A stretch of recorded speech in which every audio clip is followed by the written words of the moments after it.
আসসালামু আলাইকুম রহমতুল্লাহ।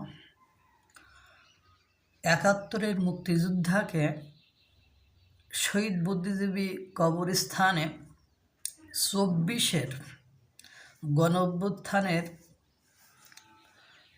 মুক্তিযোদ্ধাদের অপমান, মানে ২৪-এর গণঅভ্যুত্থানের যারা মুক্তিযোদ্ধা বলে নিজেদেরকে দাবি করছে বা বাংলাদেশ স্বীকার করেছে, তারা ৭১-এর মুক্তিযোদ্ধাকে শহীদ বুদ্ধিজীবী কবরস্থানে অপমান করেছে। দেখলাম কালকে ওই ছেলেগুলো যারা পুলিশকে থ্রেট দিয়েছিল, পুলিশকে যে আমরা এখান থেকে বের হয়ে যাব, এমনি আমরা অসুস্থ, আমাদেরকে এমনি বের হতে দাও, তা তাদেরকে অনুমতি দিয়ে পুলিশ নাকি পেছন থেকে বলেছিল যে ওদের সারা বাংলাদেশ ঘুরতে অসুবিধা হয় না, এখানে আসলে যত সমস্যা। এই কথা বলার জন্য সে ডিবির সামনে বলছে, ওকে আমার সামনে এসে সরি বলতে বলেন, না হলে আপনি স্টেপ নেন, না হলে ও কোন জায়গায় কাজ করে সেটা বলেন, আমি পুলিশের আইজিপিকে ফোন দেব। এবং সে যথেষ্ট পরিমাণ তাকে শাসালো এবং যারা এই ছবিটা দেখেছেন তারা দেখলে বুঝতে পারবেন যে পুলিশ ইজ নাথিং, পুলিশ কিছুই না। পুলিশ ব্যাপক একটা ব্লান্ডার করেছে। ওই ব্লান্ডারের জন্য তাকে সরি বলতে হবে, তার সামনে যে এইটুকু কথা বলার জন্য তাকে সরি বলতে হবে, না হলে সে আইজিপিকে ফোন দিবে, অথবা ওখানে ডিবি যে ওর সাথে কথা বলতেছিল তাকে ওর বিরুদ্ধে যখন যখন কথা বলছে তখনই স্টেপ নিতে হবে। এই কথাগুলো হয়েছিল। পরবর্তীতে এই ছেলেটার সাথে যারা ছিল তারা মিলে দেখলাম ৭১-এর এক মুক্তিযোদ্ধা শহীদ বুদ্ধিজীবী কবরস্থানে গিয়েছিল। সেখানে তাকে ধরে চারিদিক থেকে ঘিরে ধরে আওয়ামী লীগের দালাল, আরও যেসব কথাবার্তা বলা যায় সেগুলো বলে তাকে অপমান করল এবং তাকে বিভিন্নভাবে বিভিন্ন কথা দিয়ে, একটা মেয়ে ছিল সে দেখলাম চটর পটর করতেছে আর কি, বেশ বাকবকুম পায়রার মতো বকবাকুম করে যাচ্ছে এবং সে বলছে আওয়ামী লীগের আমলে ভালো কিছু হয় নাই, কোনো ভালো কিছু হয় নাই। উনি বলছেন যে আপনি এই গণঅভ্যুত্থান নিয়ে কী ভাবেন? তখন উনি একটু বলছিলেন যে এক এক রাজনৈতিক দল এক এক আদর্শ নিয়ে চলে, তখন মনে করেন এমন ওরা মুড দেখাচ্ছে না পেরে প্রায় একটা অপমানের চরম পর্যায়ে চলে গিয়েছে। তখন আমাদের পুলিশ বাহিনীর এক অফিসার এসে দেখলাম ওই মুক্তিযোদ্ধা ৭১-এর মুক্তিযোদ্ধাকে ওখান থেকে নিয়ে গেলেন বা ওনাকে সরিয়ে নিয়ে গেলেন। এই হলো অবস্থা। ৭১-এ ৯ মাস রক্তক্ষয়ী যুদ্ধ, ৩০ লক্ষ শহীদ, যাদেরকে বাঙালি জাতি সূর্য সন্তান বলতো, তারা এখন অস্তমিত সূর্য সন্তান। তাদেরকে যতভাবে অপমান অপদস্থ করা যায় সেগুলো আমরা এখন করছি। আল্লাহ ভালো জানেন যে এই অপমান অপদস্থের ফল কতটা ফেরত আসে।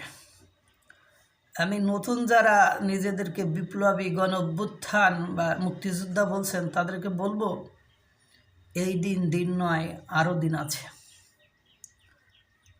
কানের কথাগুলো বুঝতে হবে ভাই। স্বৈরাচার, যাদেরকে আপনারা স্বৈরাচার বলছেন, আপনাদের এই যে আচরণগুলো এখন শো করতেছেন, ঠিক এই আচরণগুলোর কারণেই ওরা স্বৈরাচার হয়েছে আপনাদের নিকট। এগুলোর জবাবদিহিতা, এই অপমানের জবাবদিহিতা পরবর্তীতে করা কঠিন হয়ে যাবে। এখন যেমন ওদের জন্য কঠিন হয়ে যাচ্ছে বা ওদেরকে স্কোপ দিচ্ছেন না, এটা কঠিন হয়ে যাবে। পৃথিবীর ইতিহাস যদি আপনারা পর্যালোচনা করেন তাহলে খুব ভালো করেই বুঝতে পারবেন আমাদের ইসলাম পরিপূর্ণ সফলতা অর্জন করার পরেও ইসলামিক যে নেতারা ছিল, যে খলিফা ছিলেন, তাদের ভিতরেও কিন্তু দ্বন্দ্ব হয়েছে। তারাও কিন্তু বেশি দিন ক্ষমতায় থাকতে পারেনি। যেমন আপনি হযরত আলী রাদিয়াল্লাহু তাআলা আনহুর কথা ভাবেন। এই হযরত আলী রাদিয়াল্লাহু তাআলা আনহু, হযরত আয়েশা রাদিয়াল্লাহু তাআলা আনহা, এরা দুইজন বিশ্বনবী সাল্লাল্লাহু আলাইহি সাল্লামের সাথেই ছিলেন।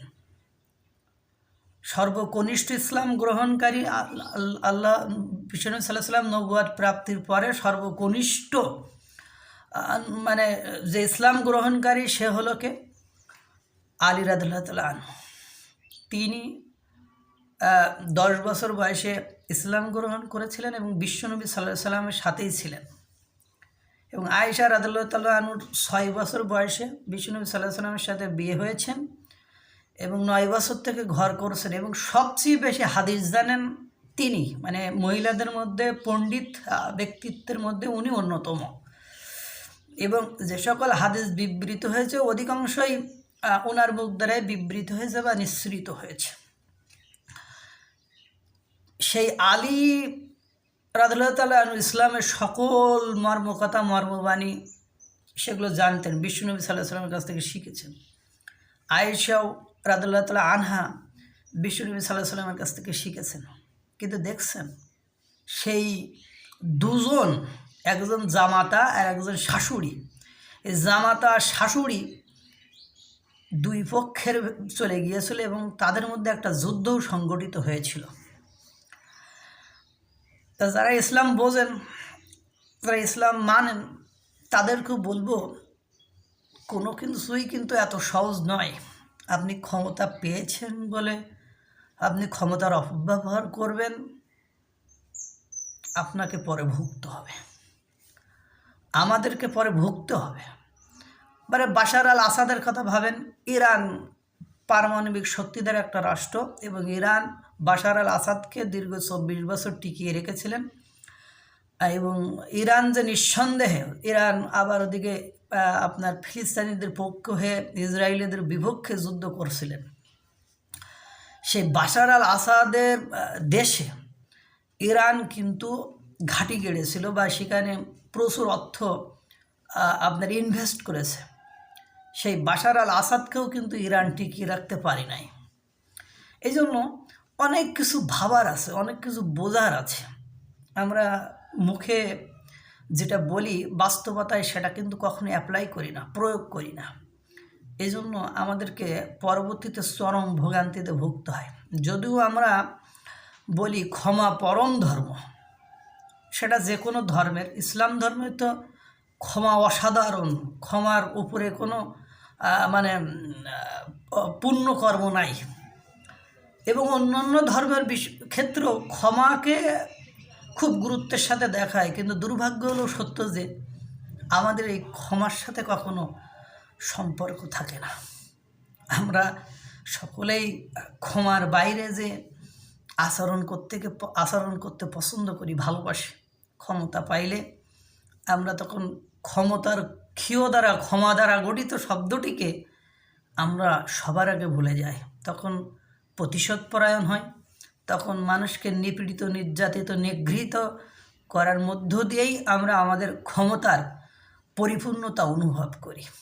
আল্লাহ তাআলা সকলকে ভালো রাখুক, সুস্থ রাখুক। আসসালামু আলাইকুম ওয়া রাহমাতুল্লাহ।